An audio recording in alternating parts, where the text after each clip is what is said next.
Every dream, every thought has a scientific song.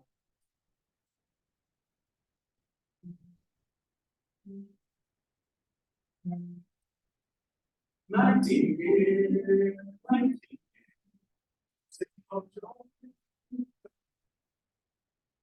joy, love so beautiful. We love sunlight.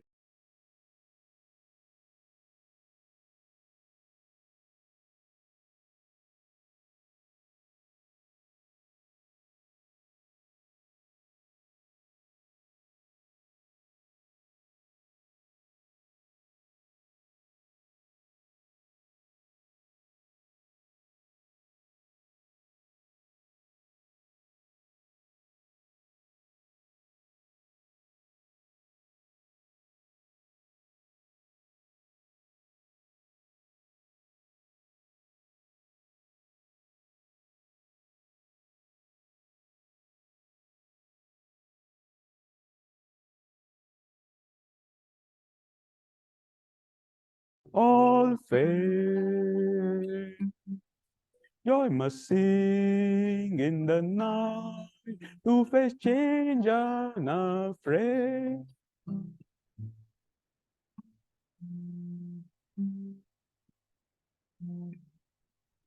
Nightingale, nightingale, nightingale.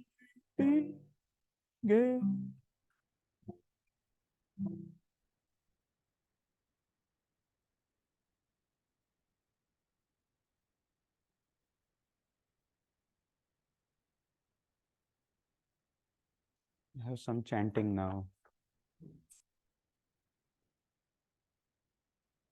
First one is called O Thou Blue Sky.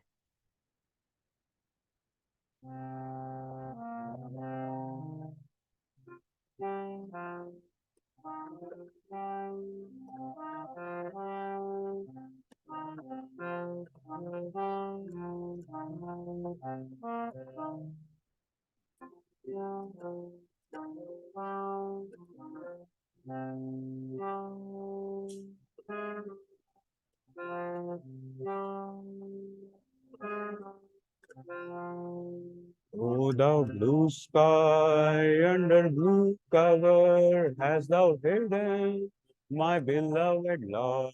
O thou blue sky, under blue cover, hast thou hidden my beloved Lord?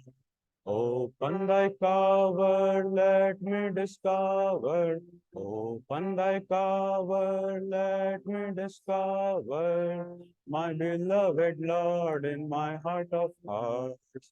My beloved Lord in my heart of hearts. O thou blue sky, under blue cover, hast thou hidden my beloved Lord. O thou blue sky, under blue cover hast thou hidden my beloved Lord.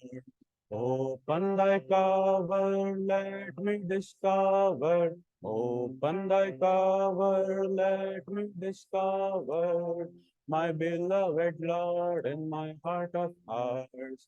My beloved Lord in my heart of hearts. O thou blue sky, under blue cover, hast thou hidden my beloved Lord? O thou blue sky, under blue cover, hast thou hidden my beloved Lord? Open thy cover, let me discover. Open thy cover, let me discover my beloved Lord in my heart of hearts. My beloved Lord in my heart of hearts. O thou blue sky, under blue cover, hast thou hidden my beloved Lord? O thou blue sky, under blue cover, hast thou hidden my beloved Lord? Open thy cover, let me discover. Open thy cover, let me discover my beloved Lord in my heart of hearts.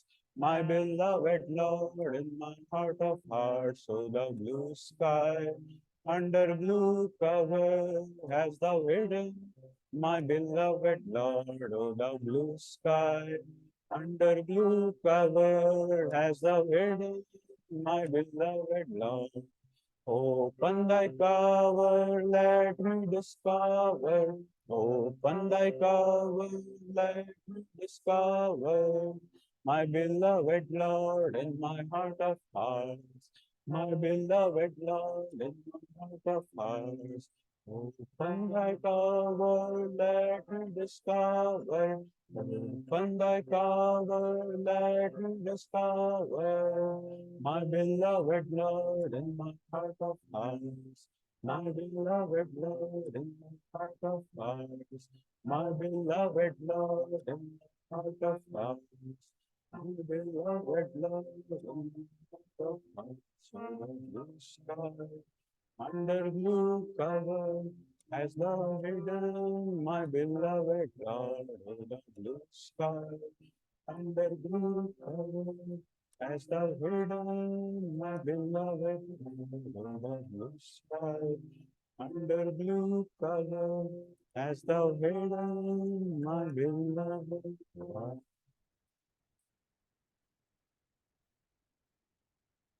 Take this chant into meditation. It's called Wink Has Not Touched My Eyes.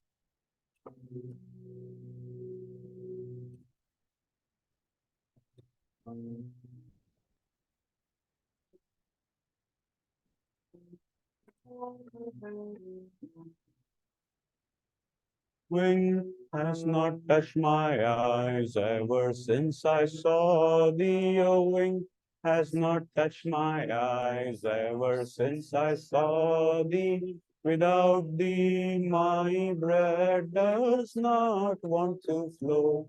Without thee, my bread does not want to flow. Wink has not touched my eyes ever since I saw thee. A wink has not touched my eyes ever since I saw thee. Thou didst say thou wouldst come, but thou hast not come. Thou didst say thou wouldst come, but thou hast not come. Restless is my soul, restless is my soul, Wing has not touched my eyes ever since I saw thee. Your wing has not touched my eyes ever since I saw thee. Without thee, my breath does not want to flow. Without thee, my breath does not want to flow. Wing has not touched my eyes ever since I saw thee. Your wing not touched my eyes ever since I saw thee. Thou didst say thou wouldst come, but thou hast not come. Thou didst say thou wouldst come, but thou hast not come. Restless is my soul day and night. Restless is my soul day and night. Wing has not touched my eyes ever since I saw thee. Oh, wing has not touched my eyes ever since I saw thee.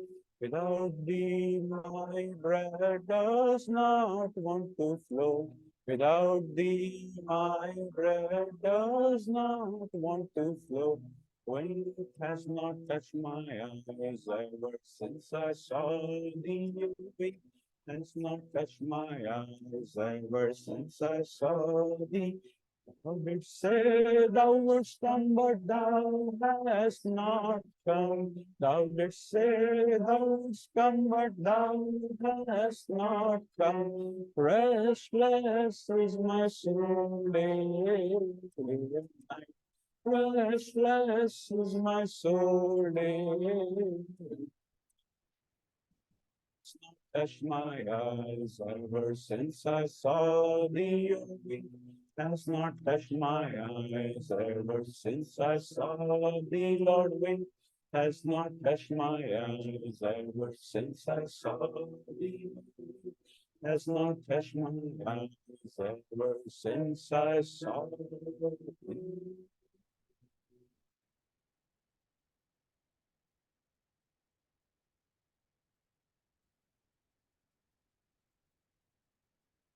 Meditate for some time.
remaining in an inward state, I'd like to read from Affirmations for Self-Healing by Swami Kriyananda. And the quality for this week is income. Money should be seen as an energy flow, not as something that can be hoarded. For when money is treated as a material reality, it blocks one's creative flow. Money, like matter, is only frozen energy. Energy is what creates matter. It is energy that forever moves, changes, and dissolves matter. Matter untouched by energy is inert. If you need to increase your income, know that the energy you put out is more important than the specific schemes for earning. Energy will attract opportunity. Recharge your energy from its cosmic source, and whatever income you need will be ever yours. So let us follow along with this affirmation, repeating after me, first loudly with lots of energy. The treasury of the infinite is mine. The treasury of the infinite is mine. For its wealth is energy. For its wealth is energy. And I am energy. I am energy. Now in a normal speaking tone, the treasury of the infinite is mine. Treasury of the infinite is mine. For its wealth is energy. For its wealth is energy. And I am energy. And I am energy. Now whispering, the treasury of the infinite is mine. For its wealth is energy. And I am energy. Now silently, the treasury of the infinite is mine. For its wealth is energy. And I am energy. Now again, silently, but focusing deeply at the point between the eyebrows, lifting this affirmation into the superconscious. Silently, the treasury of the infinite is mine. For its wealth is energy. And I am energy. And silently pray, O mighty fountain of infinite light, from whose spray the countless galaxies are made, let me wash away my worldly ambitions in thy waters. Let me bathe in radiant eddies of thy energy. Thou art my wealth. Thou art my treasure. Thou my security.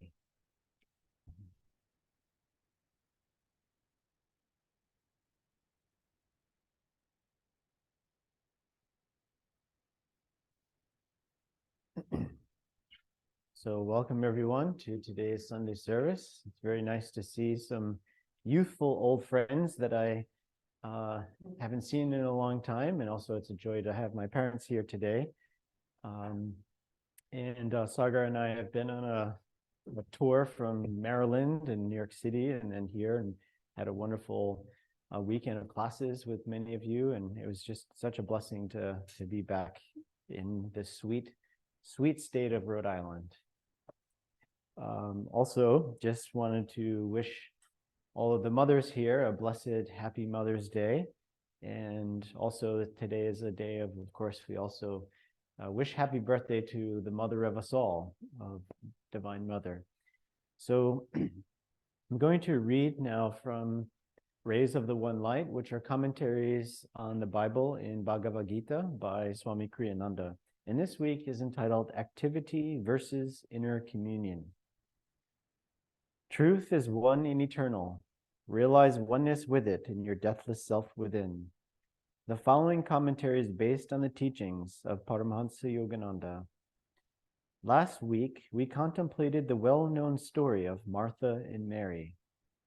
Traditionally, this story has been offered to show the two classic approaches to salvation. The first through action, and the second through prayer.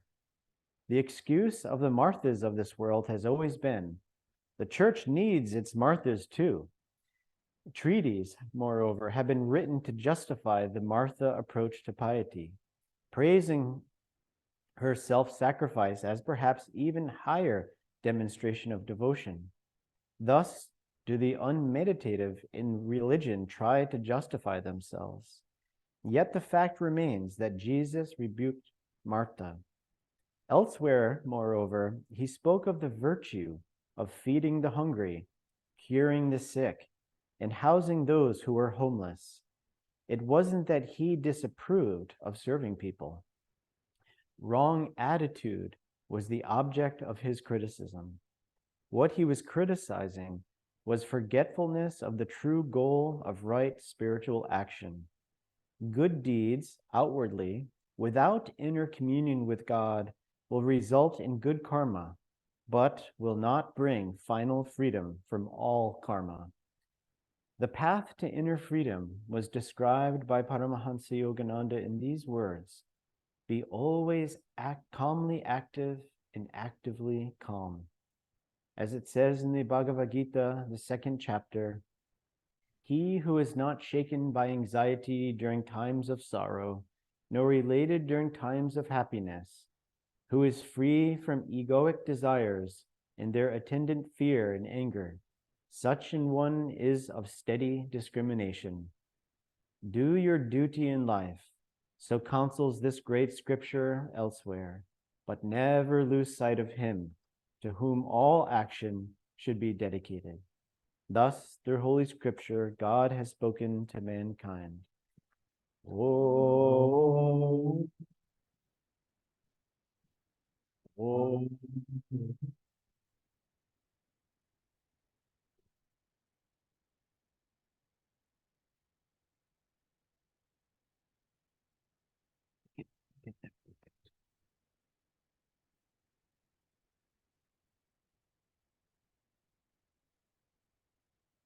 Well, let me welcome everybody again and wish everybody happy Mother's Day. It's a big occasion, especially here in the West and probably here in the US. And Jitendra and I divvied up the Sunday services. So last Sunday when we were in Maryland, he was the one who gave the talk, and this time I'm doing the talk. So the topic is very similar. Last time was focused on Martha and Mary, and this time is focused on Martha and Mary. And probably many people here were raised Christian or are aware of that story where these two sisters were serving Jesus in different ways. Mary by sitting at Jesus's feet and absorbing his vibrations. Martha by making sure everything was going fine by taking care of the chores, because probably there were guests. And so, of course, Martha felt a bit riled because she didn't have the help that she felt Mary should be giving her, and tried to get Jesus to tell Mary, you know, enough of sitting in these vibrations. Why don't you help with some of the housework? And Jesus, surprisingly enough, simply said, no, Mary has chosen the right thing in this case. And you are the one who are too vexed with too many things. So that was probably, if you were here last Sunday, where the actual reading was read. And Swami Kriyananda here clarifies that it wasn't that Jesus was criticizing being serviceful, but it was the attitude, because he said, Martha, you are vexed about too many things, or you're bothering about too many things. And she was forgetting the right way to serve. It wasn't, as Swami said somewhere, perhaps later he did ask Mary to go help her sister. And that part is not written in the Christian, the Gospels, because the Bible, you know, it doesn't have a continuous end-to-end narrative of Jesus's life. It's just too many things happen there. So certain things have been preserved, and we have to glean and improvise sort of to see what else Jesus might have said for the times in his life where nothing is shared. So the reading I want to do with Whispers, that's just a summary, because this is something we are carrying on from last week's Sunday service. I saw this nice prayer. We always do a prayer from Yogananda's book, Whispers from Eternity. And this is called Satisfy My Soul Hunger. O all-pervading Spirit, the breeze of thy inspiration has removed every cloud from my heart. The firmament of my mind is now clear. Purified, I behold only thee everywhere. The sunshine of thy joy spreads rapidly to the farthest shores of my being. After long ages of hunger, I feed on thy light. By thy grace and by my constant wakefulness in thee, may this joy be mine forever, forever, and forever. And as often happens, I didn't choose this whispers, I opened this book and that's where I landed. And I think this whisper sort of addresses exactly why Jesus said to Martha what he said, because she was forgetting these highest commandments. Purified, I behold only thee everywhere. And if she was vexed while doing stuff, she had forgotten that beholding the one power, the one animator everywhere is the prime purpose of service, spiritual service. Then it becomes liberating. And then, as the last line says, by thy grace and by my constant wakefulness in thee, may this joy be mine forever, forever, and forever. And so that constant wakefulness in the divine, that is the state with which right service is done. And that is the state with which right meditation is done. It doesn't have to be done perfectly. We have to start where we are. And by doing these things again and again in a more refined way, we start seeing that this becomes second nature. If you think a certain way of being is your second nature, Yogananda said, it's not that you were born that way, in the sense the genetics made you that way and you had no control. It's just we pick up where we left off. So the way we serve, the way we look at service can be changed because we are the ones who made our outlook in the first place, and we come with those predispositions which then take root and then make us the way we are. I do want to say Sunday services, the spiritual path can sometimes be sound heavy because it's about working on ourselves. And the onus is on us to make it cheerful. If our spiritual path is not cheerful and joyful, it's 50% less effective. That's how I would put it, because it's hard to stay and go deep if we do it that way. And so I sometimes give this analogy about how we can approach the spiritual path. It's serious work. We are working on refining our consciousness, refining our attitudes, refining our understanding, and finally refining our perception. It's like whitewashing a fence, which has a lot of specks, dust, other colors on it. And you see after some time, well, this looks messy. I don't want the front of my home looking like this, and I want to whitewash it. That is a task. Now, how many growing up read a story that involved the whitewashing of a fence?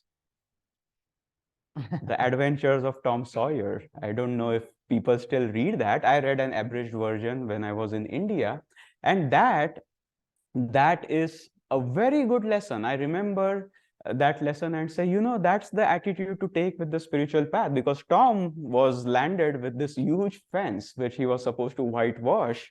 And first, he didn't want to whitewash it. It was work. And second, he knew he couldn't go to play. And third, he knew his friends would come and gloat at him because here he was on a nice sunny day trying to whitewash this fence. And so he hit upon this idea. When his friends came, he pretended to be very, very happy and whitewashing this fence. And when somebody asked him, what are you doing? He said, don't disturb me. Finally, I have my dream job. I've been wanting to do this best job in the universe for a long time, which none of you, have you ever whitewashed a fence? No, we just go play. That's what his friend said. Yeah, so you go do that thing. This is special. I don't want you disturbing me, and no, you can't help me. And sure enough, the friend said, gee, Tom, if you allow me to whitewash the fence for a little while, I'll give you my apples, which I have in my pocket. And somebody else said, well, I'll do something else for you. And before he knew, all these people were helping getting the fence whitewashed. And Tom was the owner of all these little treasures. The job was done, and then they could go all play. It's very important to find your Tom Sawyer on the spiritual path. or be your own Tom Sawyer, because otherwise it is heavy work. And that's the beauty of a community like Ananda. That was the beauty of Swami Kriyananda. And that was also what Yogananda did. He kept the spiritual path alive and joyful. And so I want all of us to remember that if our approach to the divine is not joyful, the end result is supposed to be bliss, Sat Chit Ananda, ever existing, ever conscious, ever new joy. The journey to that perfect bliss has to be something that increases our joy level. It can't be something that's grim, grim, grim, and suddenly you hope you'll land up in this realm of bliss, because no, you're going in the opposite direction. And so every morning, this is a part of our service. Whatever actions we are doing, let us do our best to do them in a cheerful way. But what actions are we supposed to do? Are we supposed to do any actions at all? Because oftentimes the science of yoga is talked about as going within, disconnecting the senses, disconnecting from this world and perceiving the divine within. And as we know, that's just one side of the story. And there's something Yogananda writes about this in the chapter called The Law of Miracles, where he describes that this world can be seen from the lens of a movie. Just as that white light from the projection booth creates a movie with its ups and downs and its plots and its characters, this world similarly is a condensation of consciousness. That divine light animates, creates a script. We are players here. But because we get lost in the script, if you look at the movie screen all the time and forget that it's only a movie, you can't but feel the fluctuations of emotions there. So many people become unhappy when the villain wins. So many people start crying when they see a really poignant scene on the movie screen. And when something really happy happens, we all laugh and we partake of those emotions. In fact, if you are now, everybody remember their days as pre-teens or younger, when you went, saw a movie and then role played. You continued playing that role or that character even after coming home. That's why there's all those toys with, so you can do that well. So that hypnosis remains. But if we remember, it's only a beam of light. It's not really that the hero is winning and losing, etc., etc. Then we see that it's a movie for our enjoyment, but there's no suffering happening there. No, there's no elation happening there, and we can remain centered. So Yogananda would say meditation does that. It disconnects us from this world and focuses us on the creator of this world, which is that source of light we can behold within us. And with advancement, we can behold it without us. You know, the inner light, the inner sounds can first be heard in meditation, because you can cut off the sense telephones. But as you do that more and more, you start perceiving these same realities, even while walking, talking, acting, driving. Some people will see everything as light. Others will hear the inner sounds with open ears, even as you go about, and you'll see it's a constant companion. That's why the Om vibration in the Bible is called the faithful witness, because it's always there if we can tune into it. And it reminds us that the true nature of this world is spirit. But that's enough talking about this world as spirit. I want to talk about activity. And for that, I am here reading that particular excerpt from the Law of Miracles that I said Yogananda talked about. Here's how he writes it. The lifelike images of motion picture illustrate many truths concerning creation. Motion pictures or movies were just coming into their own during Yogananda's life. He lived from 1893 to 1952, and he was very happy when movies came, because he saw, now I have a way to give people. He knew analogies worked. You know, you can't give abstract truths. So I said, now I have a way to explain to people what creation really is like, because there's this ability for people to see movies. So he said the lifelike images of the motion picture illustrate many truths concerning creation. The cosmic director has written his own plays and assembled a tremendous cast for the pageant of the centuries. With inconceivable ingenuity, God is staging an entertainment for his human children, making them actors as well as audience in his planetary theater. Oftentimes, Yogananda would go to a movie and sit there night after the entire night, session after session. And many people would go and ask him, why are you watching that movie all night? You just watched it like 5 times. I would say, well, no, I was watching the big movie.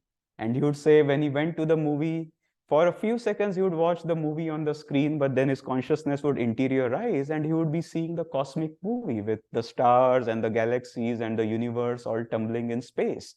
And you'd be completely immobile in that bliss. He had a very busy life. People were always seeking him, writing him, seeking him for counseling. So this was his escape. He would say, I'm going to watch the movies. And then, of course, nobody would seek an interview in the movie theater. And then he would be in bliss. And so this is what we want to be able to do. This is the way to be rightly active and rightly meditating. That when we are acting, we see ourselves as players in this cosmic movie, because Yogananda here makes a very interesting statement. He says, with inconceivable ingenuity, God is staging an entertainment for his human children, making them actors as well as audience in his planetary theater. And so he calls God the cosmic director and the cosmic screenwriter, because this is a movie where things are moving and a script is playing out. We don't really know much about that script, but we are actors in that script. And if we are actors, why not act right? I remember in 2019, I went to Hollywood, because not to see the movie stars, which would have been okay too, but because I was going to Los Angeles, where Yogananda has many places where he lived. So it's a nice place to visit. And he has a church in Hollywood. So I was in Hollywood church. And while I was sitting there and thinking it through, well, Yogananda has a church of all places in Hollywood. And how does Hollywood acting? I like to think about everything and let it inspire my spiritual life, because there's one way to advance spiritually, which is to look at everything and say, oh, this is delusion. You have to be careful of what you choose. But the other way is, wherever you are, wherever the Lord has put you, you see the positives and you use that as an avenue to propel your spiritual progress. So I was thinking, well, here I am in Hollywood, which is the home of movies, lots of really superb actors, directors, musicians have done a lot, have poured their creativity in this place. How does it all tie into the yogic path? Is there a way to make this relevant to the yogic path? And sure enough, I realized, well, remember, Yogananda said this world is like a movie. God is the cosmic director. We are all actors. If we are actors, why not play our roles well so that we can get the Best Actor award? The Best Actor Oscar. Because oftentimes we don't think about that on the yogic path. We think, oh, let's run away. Let's meditate. Forget acting. We want to get out of it. But as Yogananda said, that's one side of the story. The other side is our roles are divinely appointed. We might as well play them well. And if we play them well enough, we get the Best Actor award in the cosmic movie. And then I said, let me jot down some of the qualities of someone who receives this Best Actor award. And I made a few notes, and I want to read these out to you. And then we'll see how they apply to our roles, whatever they are. You are role playing already, whatever your name is and whatever your liking is, whatever your responsibilities are. And you have to play that role well. So I wrote down here a few things. Here are some qualities of the Best Performance Award winning actor or actress. I'm using it in the gender neutral way. This actor knows that the foremost quality required is that he work in attunement with the movie director. The actor is not there to do his own thing, but to help manifest the director's vision for the movie. That's true. An actor who throws commotion and shouts at the movie director gets booted out, doesn't get to play the role. It's difficult to work with. Second, the actor is well versed with the script of his role and knows the importance of sticking to the script. He does not throw a tantrum demanding that the script be changed. This again is true because the script involves not just one actor, but involves a whole scenario. And it's not easy to change one script at the whim and fancy of one actor. So you have to learn to tune into the director. You have to know your script well. You have to stick to your script. And then still, The actor knows how to use his own creativity and originality to enliven his character and play his part uniquely, while staying true to the script and in harmony with the director's vision. So a good actor is not an automaton.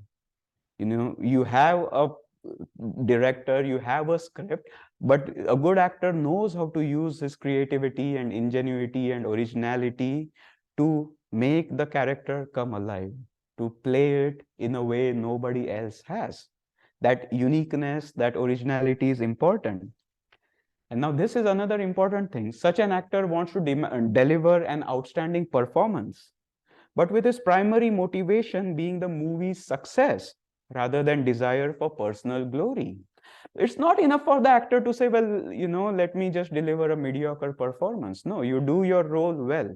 But the motivation can be expansive. Let's make this movie a success. If the movie is a success, everybody becomes a success also. The success of the individuals is included in making the movie a success. And so a good actor knows how to expand his vision of success so it includes his and others' success as well. And finally, now these last 2 points are interesting. A good actor befriends his fellow actors and is encouraging and supportive of their efforts to play their parts well. He includes the success of all the cast in his own success. And you see, I'm raising the bar here. Not all Hollywood actors meet this bar, though I must say there are quite a few who do. There are quite a few well-refined people who are also actors by trade or other people. But a good actor is not just there for himself.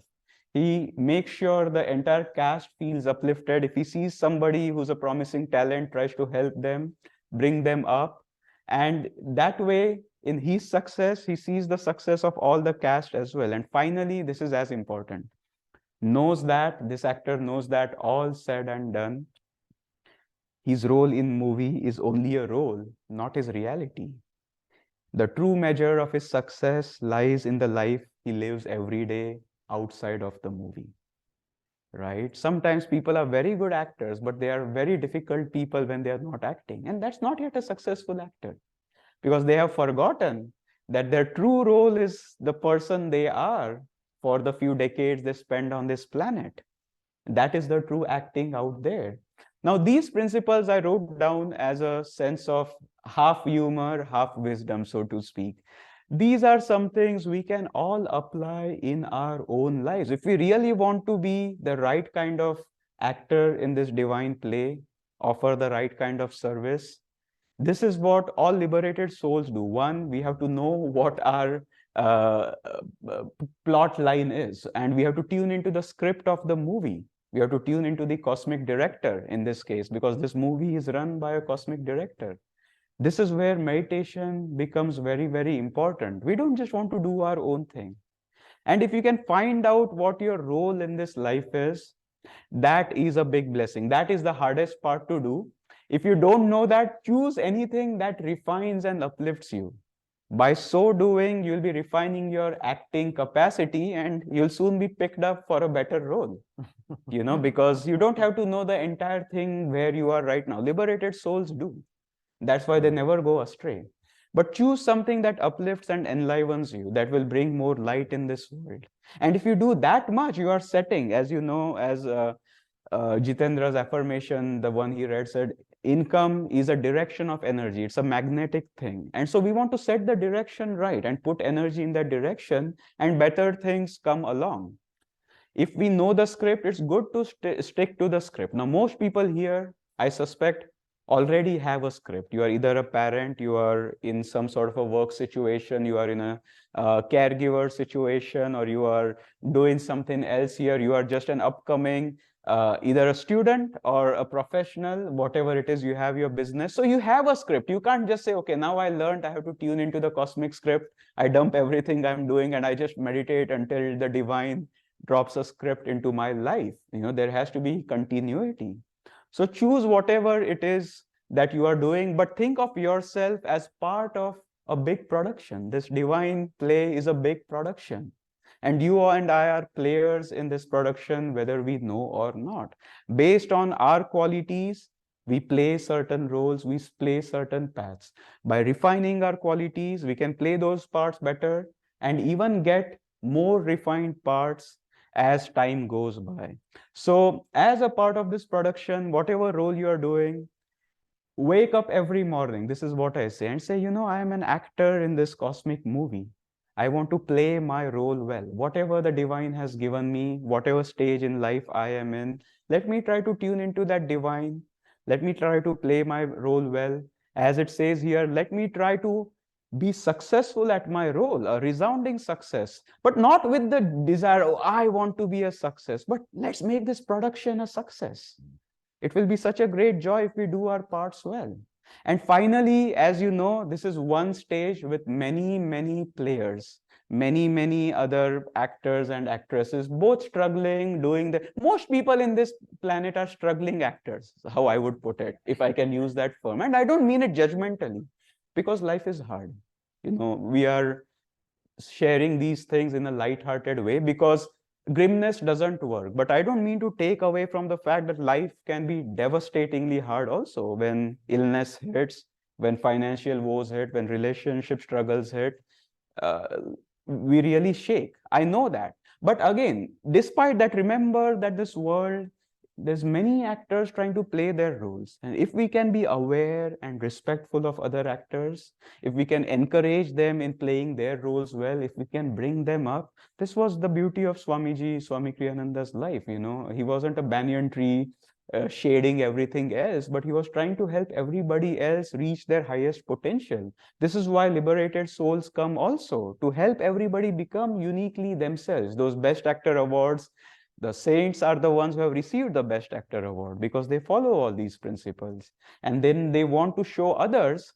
They are part of, this is like the acting school. They are the trainers. They want to show others, you too can receive that best actor award, which is perfect bliss, perfect realization that you are spirit, and the ability to share that bliss and that realization with others. So as we do these things, we start becoming freer and freer through our activity, not just through our meditation. We see activity as a service. I have found it to be a great transformative practice for myself, to think that I'm an actor in this divine play. And whatever role I'm given, I try to play it well, not because I want to be a success, but my success is a part of what will make this production a success. If one cast malfunctions, it brings the whole movie down. And so we want to do our part, but don't feel pressure. Help each other. That's what Ananda is about. And as we do that, we become free through activity. We become free through service. Now, I want to end by coming to the first part here, where I said it's good to know what our script is supposed to be in this life. This is where meditation is very important, because in that stillness, Yogananda said, when the mind is still, intuition awakens and it guides us to what we are supposed to do. In that stillness, we start really realizing, okay, what's this day? You might not realize. Ask simple questions in that stillness. Don't necessarily ask, what's my life supposed to be like? What am I supposed to do today? What's the subplot in my script for this day, for this hour? How am I supposed to spend this hour? These are the things that are already lined up. What am I supposed to do as my part in that difficult meeting, in that complex situation? What should I do now? If we can learn how to act the day out well, we can then learn how to act the week, month, eventually year, and the whole life out well. But this is where meditation is very important. Once when Swami was asked about Kriya Yoga, these are the words he said about the benefits of practicing a deep meditation, such a technique, such as Kriya. He said, when you have control over the inner reactive process, you become master of your destiny. And Kriya Yoga simply does that. The more deeply Kriya is practiced, it centers us, and we start becoming less and less fazed by the happenings of life. When you have control over the inner reactive process, you become the master of your destiny. Of course, this requires a high degree of evolution. But the more you practice Kriya, the more things happen in your life the way you want them to happen. The more you practice Kriya, the more you want what God wants. And God wants what you want. There is no clear dividing line anymore between God's will and your own. Now you are working together and it has become one flow. When you're centered in your spine, thoughts arise in your mind and then naturally seem to manifest themselves. Kriya is a marvelous technique on all levels. And so some of those lines there are exquisitely beautiful. The more you practice Kriya, the more you want what God wants, and God wants what you want. Now you are working together and it has become one flow. There is no clear dividing line anymore between God's will and your own. When you are centered in your spine, thoughts arise in your mind and then naturally seem to manifest themselves.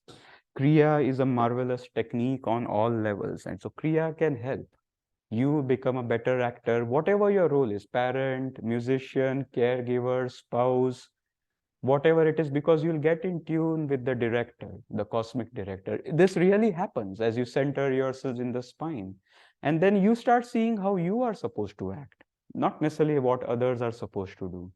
And Martha, who was coming back to her, the deeper she practiced Kriya, probably she realized of her own accord when she was supposed to sit at Jesus's feet, when she was supposed to go take a seclusion, when she was supposed to do other things. Jesus didn't tell her, okay, this is not how the script works. At 12:15 on Monday, you are supposed to go meditate. At 12:30, you don't get a WhatsApp message from God or a email saying these are the things you are supposed to do next. It's not a written script that way, but you get into the flow. You get into that flow and know how to appropriately respond to everything that life gives, and through everything that life gives, become completely free. So it's a joy for us to be here at Ananda, Rhode Island on Mother's Day. And we'll wrap this Sunday service up with another song and then with the Festival of Light. Before our song, let's take a moment and please we'll have an opportunity for an offertory if you feel to offer something. And whatever that is, please place that in your right hand and repeat after me. Divine Mother, we offer to thee the fruit of our labors. Fruits of our labors. Bless this offering, that it serve as a channel of thy light to truth-seeking souls everywhere. Truth-seeking souls everywhere. Om. Peace. Amen.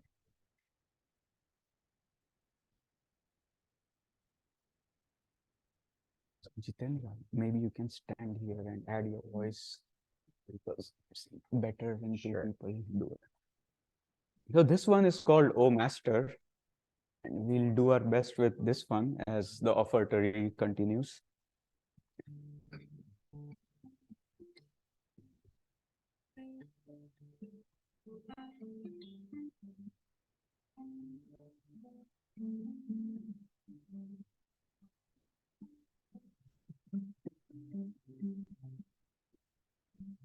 O Master, may thy joy fill our days. O Master, may thy wisdom guide our way. The time has come for us to see that there's but one reality upon the earth and high above. The truth that all was made from love. A love that calls to us to fly above the hills, above the sky, above the storms, above the pain, a land where peace and laughter reign. Oh, Master, may thy joy fill our days. Oh, Master, may thy wisdom guide our way.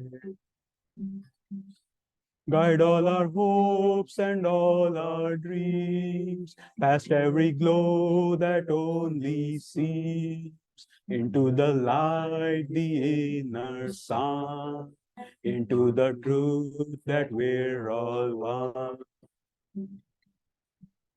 Help us to find in every hour, in every thought, in every flower, a joy that spans eternity, the truth that makes us ever free. Oh, Master, may thy joy fill our days. Oh, Master, may thy wisdom guide our ways. Oh, Master, may thy joy fill our days. Oh, Master, may thy wisdom guide our way.